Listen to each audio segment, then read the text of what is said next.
Gold, trusted gold buyers. మీరు తాకట్టు పెట్టిన బంగారాన్ని విడిపించి ఈ రోజు ఉన్న మార్కెట్ ధరకు కొనబడను.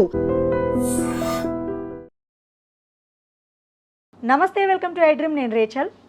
కిడ్నీలో క్యాన్సర్, ఈ మాట వినగానే భయమేస్తుంది కదా. క్యాన్సర్ ఎక్కడైనా రావచ్చు, అది కిడ్నీకి వస్తే మరి ఎలాంటి ప్రమాదం పొంచి ఉంది? కిడ్నీ క్యాన్సర్ వచ్చిన వాళ్ళకి బ్రెయిన్లో ఏమన్నా చేంజెస్ జరిగే ఛాన్సెస్ ఉన్నాయా? బ్రెయిన్ డెడ్ అయ్యే అవకాశం ఉందా? కిడ్నీ క్యాన్సర్ వచ్చిన వాళ్ళకి బ్రెయిన్కి ఏంటి సంబంధం అనే కదా మీ డౌట్. ఎస్, కిడ్నీ క్యాన్సర్ వచ్చిన వాళ్ళకి బ్రెయిన్ డెడ్ అయ్యే అవకాశం ఎక్కువగా ఉందని అధ్యయనాలు చెప్తున్నాయి. ఇది ఎంతవరకు వాస్తవము, అసలు ఎందుకు వస్తుంది, ఎవరికి వస్తుంది, ఈ డౌట్స్ అన్ని క్లారిఫై చేసుకుందాం. మనతో పాటు ఉన్నారు నెఫ్రాలజిస్ట్ డాక్టర్ శ్రీరామచంద్ర గారు, మనతో పాటు ఉన్నారు. కాంటినెంటల్ హాస్పిటల్ నుంచి వచ్చారు, వారితో మాట్లాడదాం. నమస్తే అండి. శ్రీరామచంద్ర గారు, చాలామంది ఇప్పుడు కిడ్నీలో క్యాన్సర్ వస్తుంది అని విన్నాం, కానీ కిడ్నీ లోపల వస్తుందా, కిడ్నీకే వస్తుందా అనేది ఒక క్లారిటీ చెప్పారా? వస్తే ఎవరికి వస్తుంది? కిడ్నీలో క్యాన్సర్లు కూడా ఉంటాయండి. రీనల్ సెల్ కార్సినోమా అని, క్లియర్ సెల్ కార్సినోమా అని రకరకాల పేర్లతో అంటే క్యాన్సర్ వస్తుంది. కిడ్నీలో మామూలుగా కిడ్నీ తర్వాత బయటకు వచ్చే గొట్టం, యూరిటరు, బ్లాడరు, ఇవన్నీ అంటే కిడ్నీ అని డైరెక్ట్గా కాకపోయినా మూత్రపిండానికి సంబంధించిన ఆర్గన్ సిస్టమ్ కదా అది, అంటే యూరినరీ సిస్టమ్ అంటారు. అందులో ఒక్కొక్క చోట ఒక్కొక్క రకమైన క్యాన్సర్లు ఉన్నాయి. అంటే ఆ టిష్యూని బట్టి రకరకాల క్యాన్సర్లు వస్తాయి. ఇప్పుడు బ్లాడరు, యూరిటర్లో ఉండే ట్రాన్సిషనల్ సెల్ అంటారు, దానికి వచ్చే క్యాన్సర్లు యూజువల్గా స్మోకింగ్ ఎక్కువ చేసే వాళ్ళకి వస్తుంది. స్మోక్ ఎక్కువ చేసే వాళ్ళకి అంటే కొన్నాళ్ళు అయిన తర్వాత లంగ్ క్యాన్సర్లు ఇవే కాకుండా బ్లాడర్ క్యాన్సర్ కూడా వచ్చే అవకాశం ఎక్కువ. బ్లాడర్ క్యాన్సరు, యూరిటర్ క్యాన్సరు అది వచ్చిందనుకోండి, ఒకవేళ యూరిటర్ క్యాన్సర్ వచ్చిందనుకోండి, ఆ వైపు ఉన్న యూరిటర్ తీసేయాలంటే ఇంకా అక్కడ కిడ్నీ ఉంచలేము అది, ఎందుకంటే ఆ కిడ్నీలోంచి వచ్చే యూరిన్ ఎక్కడికి పంపిస్తాం అది ఇబ్బంది అవుతుంది. సో ఆ కిడ్నీ యూరిటర్తో సహా మొత్తం అంతా తీసేయాల్సిన పరిస్థితి వస్తుంది క్యాన్సర్ వచ్చింది కాబట్టి సర్జరీ చేసేటప్పుడు. అలా కాకుండా కిడ్నీ తాలూకా కార్టెక్స్ అవన్నీ ఉంటాయి కదండి, మామూలుగా రీనల్ ప్యారెంకైమ్ ఉంటుంది, అందులో కూడా క్యాన్సర్ రావచ్చు. మామూలుగా రీనల్ సెల్ కార్సినోమా అని జన్యుపరమైన కొన్ని రకాల ఇబ్బందులు ఉన్న వాళ్ళకి క్యాన్సర్, కిడ్నీలో క్యాన్సర్ వచ్చే అవకాశం ఎక్కువగా ఉంటుంది. ఏదో కొన్ని వాన్ హిప్పెల్-లిండౌ సిండ్రోమ్ అని, మరొకటని రకరకాల పేర్లు ఉన్న కొన్ని జెనెటిక్ కండిషన్స్లో ఈ క్యాన్సర్ వచ్చే అవకాశం ఎక్కువ. అందుకే వంశపారంపర్యంగా ఎవరికైనా కిడ్నీ క్యాన్సర్ వచ్చిందంటే ముందు మనం ఇలాంటివి ఏమైనా ఉన్నాయా, దాని నుంచి వీళ్ళకి వచ్చే అవకాశం ఉందా అన్నది కూడా చూస్తాం ఒకవేళ అలాంటిది ఉంటే.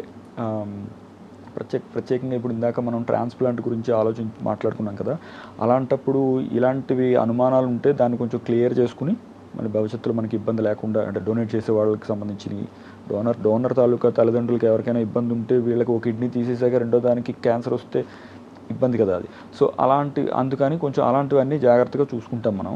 సో క్యాన్సర్ అయితే కిడ్నీ తాలూకా మెయిన్ కిడ్నీ ఆ ప్యారెంకైమాలో రావచ్చు, గొట్టంలో యూరిటర్లో రావచ్చు, బ్లాడర్లో రావచ్చు.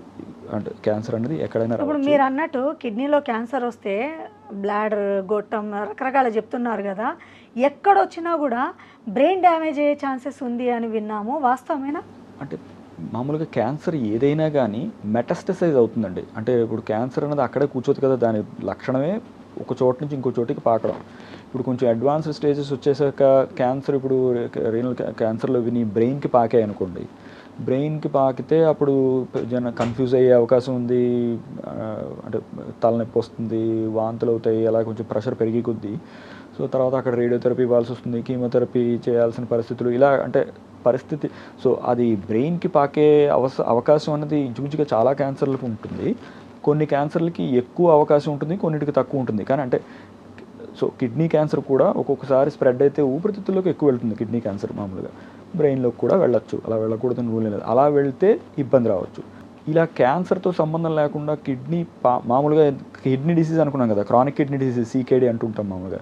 అది బాగా 5వ స్థాయికి వచ్చేసి ఆ తర్వాత ఇంకా డయాలసిస్కి వచ్చేస్తున్న టైంలో శరీరంలో విష పదార్థాలు ఎక్కువైపోయి, టాక్సిన్స్ అంటాం కదా, యూరిమిక్ టాక్సిన్స్ అంటాం, అవన్నీ ఎక్కువైపోయినప్పుడు బ్రెయిన్ పనితనం తగ్గిపోతుంది. ఎన్సెఫలోపతి అంటారు. అంటే వాళ్ళు మనం బయటకు చూస్తే కన్ఫ్యూజ్ అయిపోయినట్టు, ఏదో అంటే ఆల్కహాల్ తాగి ఉన్న వాళ్ళలాగా కొంచెం అనిపిస్తారు. ఆల్కహాల్ వాసన అది ఏమి ఉండదు, కానీ ప్రవర్తనలో కొంచెం ఏదో చెరుపు మరుపు కింద ఉన్నట్టు, కన్ఫ్యూజ్ అవుతున్నట్టు, ఏదేదో మాట్లాడుతుంటారు, ఏమిటో అర్థం అవ్వదు, తిక్కగా ప్రవర్తిస్తారు. ఏదో అలా అది ఏదో సంథింగ్ వీళ్ళకి తేడా అనేది. అంటే యురేమియా అంటారు, యురేమిక్ ఎన్సెఫలోపతి అంటారు. బ్రెయిన్ తాలూకా ఫంక్షన్ మెల్లిమెల్లిగా తగ్గిపోయి అది మనం గమని గుర్తించి డాక్టర్ దగ్గరికి చూపించకపోతే లేదా డయాలసిస్ చేసుకోకపోతే కోమా దాకా వెళ్ళిపోతుంది. బ్రెయిన్ పనితనం పూర్తిగా పోయి కోమా దాకా వెళ్ళాక ఇంకా ఆ తర్వాత ప్రాణం పోయే అవకాశం ఉంది మామూలుగా. అంటే మీరు అడిగారు కాబట్టి చెప్తున్నాను. సో మనం ఈ లోపలనే దాన్ని గుర్తించి ఏదో కొంచెం కన్ఫ్యూజ్డ్గా ఉన్నారన్న విషయం గమనించి అది ఈ టాక్సిన్స్ కిడ్నీ పనిచేయకపోవడం వల్ల శరీరంలో ఎక్కువైపోయిన టాక్సిన్స్ వల్ల వస్తుందన్న విషయం గమనించాక డయాలసిస్ చేసి అవన్నీ తీసేసామనుకోండి మళ్ళీ బ్రెయిన్ మామూలు అవుతుంది. సో కిడ్నీకి బ్రెయిన్కి మధ్యలో ఉన్న సంబంధాలు యూజువల్గా ఈ రెండు చెబుతాము. ఇంకా ఆలోచించాలంటే పాలిసిస్టిక్ కిడ్నీ డిసీజ్ అని ఒకటి ఉందండి, ఏడీపీకేడి అంటారు. అది చాలామందికి ఉంటుంది మామూలుగా జనాలు, అది ఉన్న వాళ్ళకి చాలా తెలుస్తుంది. అది కూడా వంశపారంపర్యమైన వ్యాధి. తల్లిదండ్రులు ఎవరికైనా ఒకరికి ఉంటే పిల్లలకు వచ్చే అవకాశం ఉంది. అది ఆ వ్యాధి ఉన్న వాళ్ళలో కొంతమందికి, మళ్ళీ అందులో అందరికీ కాదు, కొంతమందికి బ్రెయిన్లో ఎన్యూరిజమ్స్ అంటారు. అంటే రక్తనాళం ఇలా ఉబ్బినట్టు ఒక చోట ఇలా ఉబ్బి దాని రక్తనాళం తాలూకా గోడలు పలచబడిపోయి ఎప్పుడైనా చిట్లిపోయే అవకాశం ఎక్కువ ఉండే పరిస్థితి ఉంటుంది వాళ్ళకి. ఎన్యూరిజం అంటారు మామూలుగా ఇంగ్లీష్లో. చిట్లిపోయే పరిస్థితి వచ్చింది అని అంటే అది ఏజ్లో పెద్దవాళ్ళకే వస్తుందా, ఎవరికైనా రావచ్చు? ఇప్పుడు ఆ వ్యాధి చిన్నవాళ్ళకు, అంటే చిన్నవాళ్ళకంటే మరీ చిన్నవాళ్ళకి అంటే 40 ఏళ్ళు ఆ ప్రాంతంలో. ఇప్పుడు తల్లిదండ్రులకి ఏ వయసులో అయితే కిడ్నీకి ఇబ్బంది బయటపడుతుందో అదే వయసులో పిల్లలకు కూడా వచ్చే అవకాశం ఉంది. బాగా చిన్నప్పుడు మరి టీనేజ్ ఆ టైంలో స్కాన్ చేసినా మనకేం కనిపించదు, కిడ్నీలు మామూలుగానే ఉంటాయి, ఆ వ్యాధి ఉందో లేదో కూడా తెలియదు. వయసు వచ్చే కొద్దీ మెల్లిగా ఈ సిస్టులు ఫామ్ అవుతాయి కిడ్నీలో, వ్యాధి ఉందన్న విషయం తర్వాత బయటపడుతుంది. అలాగే మెదడులో కూడా ఈ రక్తనాళం కొన్ని ఎన్యూరిజమ్స్ ఫామ్ అయ్యే అవకాశం ఉంది, బెరియన్యూరిజమ్స్ అంటారు. అలా ఉందనుకోండి, అది మనం గుర్తించకుండా, అంటే దాని గురించి మనం అవగాహన లేకో గుర్తించుకో లేకపోతే వాళ్ళు టెస్ట్ చేయించుకోకో ఏదో అయితే ఎప్పుడైనా అది చిట్లిపోయే అవకాశం ఉంది. బ్రెయిన్ హెమరేజ్ అంటారు. అప్పుడు పక్షవాతం లాగా బ్రెయిన్ హెమరేజ్ రావచ్చు, బాగా పెద్ద ఇబ్బంది అయితే ప్రాణం కూడా పోవచ్చు. సో అందుకని మనం ఈ పాలిసిస్టిక్ కిడ్నీ డిసీజ్ ఉన్న వాళ్ళకి బ్రెయిన్లో రక్తనాళాలు అన్నీ బాగానే ఉన్నాయా లేదా అని విడిగా మనం స్కాన్ చేయించి చూస్తాం. అన్నీ బాగానే ఉన్నాయనుకోండి, సంతోషం, ఏం లేదండి మీకు, కంగారు లేదంటాం.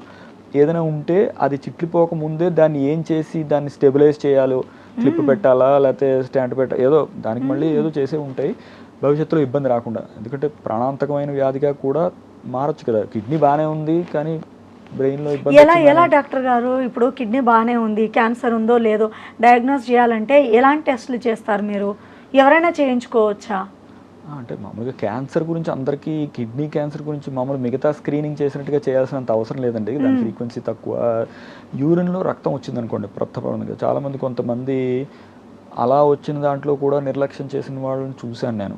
అలాంటివి చేయకూడదు. అంటే మీ మాధ్యమం ద్వారా చెప్పదలుచుకుంది ఏంటంటే, యూరిన్లో ఎప్పుడైనా రక్తం వచ్చిందంటే ఇంకా నిర్లక్ష్యం చేయకుండా వెంటనే చూపించుకోవడం. పర్టికులర్గా ఎందుకు వస్తుంది డాక్టర్ గారు యూరిన్లో బ్లడ్? సింపుల్ కారణాలు అయితే ఇన్ఫెక్షన్తో వస్తాయండి. ఇప్పుడు మనం అనుకుంటున్నట్టు క్యాన్సర్లో అవి ఉంటే వస్తాయి. యూరిటర్లో కానీ బ్లాడర్లో కానీ క్యాన్సర్ ఉన్న వాళ్ళకి నొప్పి గిప్పి ఏమి ఉండదు, మామూలుగా రక్తం కనిపించవచ్చు యూరిన్లో. సో అలా ఉన్న వాళ్ళకి అది వెంటనే నిర్లక్ష్యం చేయకుండా చూపించుకోవాల్సిన అవసరం ఉంది. మెయిన్ అయితే అది. రైట్, సమ్మర్లో వాటర్ ఎక్కువ తాగకపోతే యూరిన్ పచ్చగా వస్తుందని విన్నాము. తర్వాత అది ఏమన్నా రెడ్గా వస్తుందేమో అన్న అపోహ లేకపోలేదు, కానీ యూరిన్లో బ్లడ్ వచ్చిందంటే అది డేంజరస్ సిమ్టమే. అవునండి, యూరిన్లో బ్లడ్ వస్తే దాన్ని నిర్లక్ష్యం చేయకుండా చూపించుకోవాల్సిన అవసరం ఉంది, మగ ఆడ అని తేడా లేకుండా. వచ్చి అది ఎందుకు అన్నది మనం నేను చూసిన తర్వాత, ఒకవేళ ఇన్ఫెక్షన్ లాంటి చిన్న కాజ్ అనుకోండి, ఒక్కోసారి ఇన్ఫెక్షన్లో కూడా రావచ్చు, అప్పుడు అంత పర్వాలేదు, యాంటీబయాటిక్ ఇస్తాం, వారం ఎంతో 5 రోజులు నీళ్ళు ఎక్కువ తాగుతారో తగ్గిపోతుంది, ఇబ్బంది లేదు. అలా కాకుండా మళ్ళీ వస్తుందో లేకపోతే ఇన్ఫెక్షన్ కాదు ఇంకేదైనా కారణమోనో మనం స్కాన్ చేసినప్పుడు కానీ సిస్టోస్కోపీలో కానీ యూరిన్ టెస్ట్లో కానీ మనకి వేరే ఇబ్బందులు ఉండే అవకాశం ఉందన్న విషయం మనకి తెలిస్తే అప్పుడు దానికి వెంటనే ట్రీట్మెంట్ చేయించుకోవడం చాలా ముఖ్యం. డాక్టర్ గారు, ఇప్పుడు మీరు అన్నది వింటుంటే, ఇప్పుడు కిడ్నీలో ఒక్కసారి కనుక క్యాన్సర్ లక్షణాలు కనిపించాయి అనుకోండి, ట్రీట్మెంట్ తర్వాత కూడా మళ్ళీ వచ్చే ఛాన్సెస్ ఉంటాయంటారా? దీన్ని మనం పర్మనెంట్గా క్యూర్ చేయొచ్చా? నవేడేస్ టెక్నాలజీ మారింది కదా. కరెక్ట్ అండి. ఈ క్యాన్సర్ ఇప్పుడు కిడ్నీ క్యాన్సర్ డిటెక్ట్ అవ్వడం అన్నది మిగతా క్యాన్సర్ లాగే ఎంత తొందరగా దాన్ని పట్టుకున్నాం అన్న దాన్ని బట్టి భవిష్యత్తు ఆధారపడి ఉంటుంది. అంటే ఇప్పుడు కేవలం కిడ్నీలోనే ఉండగా గుర్తించాం, అది ఇంకెక్కడా పాకిపోలేదు, అంటే కిడ్నీ ఇంకెక్కడా క్యాన్సర్ లేదు అంటే పెట్ స్కాన్లు ఏవో చేసి చూస్తాం కదా మొత్తం శరీరం అంతా, ఇంకెక్కడా లేదు కేవలం కిడ్నీలోనే ఉంది అంటే క్యూర్ చేసే ఛాన్స్ చాలా ఎక్కువ. మనం దాన్ని వెంటనే దాన్ని సర్జరీ చేసి ఆ భాగం తీసేయడమో లేకపోతే మొత్తం కిడ్నీ తీయడం, అది ఎక్కడ ఉంది అప్పుడు పర్మనెంట్ క్యూర్ అయిపోయినట్టేనా? పర్మనెంట్ క్యూర్ అయ్యే అవకాశం ఎక్కువ ఉంటుంది. మనం మానిటర్ చేస్తాం, అంటే ఇప్పుడు ఉన్నది కంటికి కనిపించిందంతా తీసేసాము, ఇక పైన వస్తుందా రాదా అంటే చెప్పలేము. అదే ఏ క్యాన్సర్కైనా అదే ఇబ్బంది. బ్రెస్ట్ క్యాన్సర్ కూడా క్యూర్ చేసే ఛాన్స్ ఉందంటారు, లంప్ తీసేస్తారు లేదా బ్రెస్టే తీసేస్తారు, తర్వాత ఒక 5 ఏళ్ల వరకు రాలేదంటే ఓహో క్యూర్ అయిందేమో అంటే క్యూర్ అయిపోయినట్టుందండి, లేదా రికరెన్స్ ఉందో లేదా అని మళ్ళీ చెక్ చేస్తాం. కిడ్నీ కూడా అంతే, ఎక్కడికి పాకిపోలేదు అన్నప్పుడే మనం దాన్ని తీసేస్తే బయటికి దానికి మళ్ళీ రాడికల్ అప్రోచ్లు ఉంటాయి జాగ్రత్తగా, అలా ప్రత్యేకంగా చేసే సర్జన్లు ఉంటారు మనకి. అది చేసి తీసేసిన తర్వాత మార్జిన్స్ అవి క్లియర్గా ఉన్నాయి, ఇంకేం ఎక్కడ ఇబ్బంది లేదు అంటే అనుకున్న తర్వాత మానిటర్ చేస్తాం. మళ్ళీ ఏదో 6 నెలలకు స్కాను, సంవత్సరానికి స్కాను టైప్లో రెగ్యులర్గా చూస్తాము.